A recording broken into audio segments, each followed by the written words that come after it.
СМС кімнен екен? Айлық деген сұлу қыздан ғой. Рас па? Я, рас.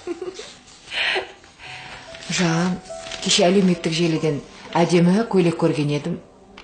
Аса қымбатта тұрмай, алайықшы. Ой, қымбат емесінді білем ғой сені. Ту, Жан, алайықшы.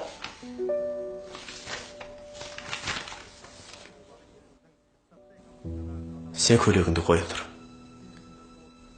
Ағайын туыстарымды сағындым. Ет асып дастархан жайсаңшы. Мен оларға қоңырау шалып шақыра берейін.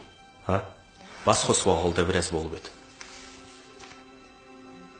Мейлі, келе берсін. Құдай қаласа бір мәнісі болар. Азында ерте тұруым керек еді. Жатайын. Осының ағайтеуір туған туысқандары бітпейді. Мен бәрібір сол көйлекті алам.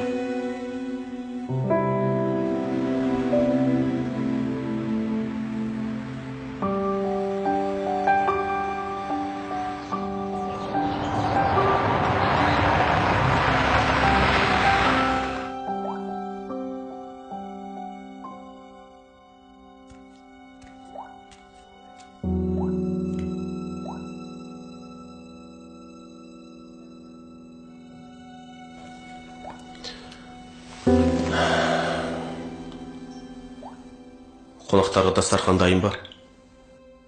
Туыстар кәз кеп қалады. Ештен әзірлеген жоқпын.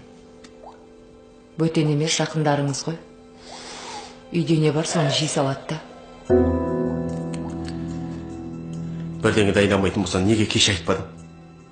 Кәз кеп қалады. Енді не істейміз? Оларға қоңырау шалып, келмесін деп айтыңыз. Бітті сонымен. Бөтен емес, туған туысқандарыңыз ғой. Сүннет деген ойдамын.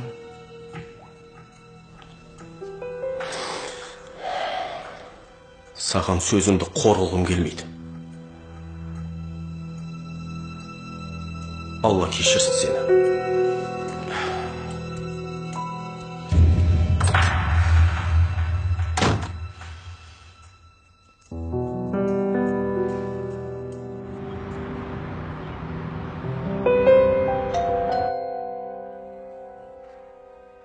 Ашық кіре бер.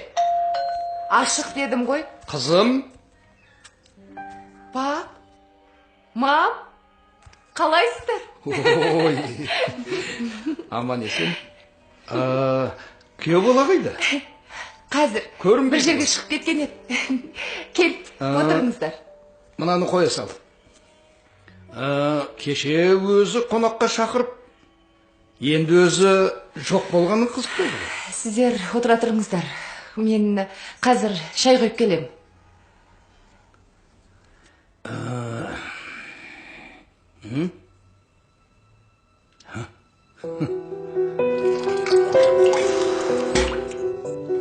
Үйдегі барымен жақындарымды күте алмаймын. Жоқ, оларға тура келмейді.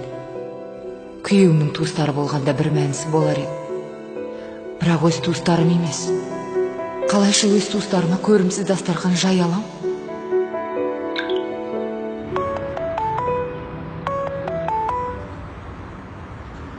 Да. Алло. Неге үйге менің туыстарымды шақырғаныңызды айтпадыңыз? Сен туыстарым мен менің туыстарымның екеуінің не айырмашылығы бар? Өтінем сізден. Дастарханға қоятын үйде ештеңе жоқ. Ештеңе даярлаған жоқпын. Дайын тамақ сатып ала келіңізші. Мен қазір үйден ұзақтамын. Сосын олар бөтен емес. Сенің туыстарың. Менің туыстарыма бермекші болған үйдегі бар нәрсемен оларды да қонақ ет. Бұл саған өмірлік сабақ болсын. Менің де туыстарымды құрметтеуді үйрен.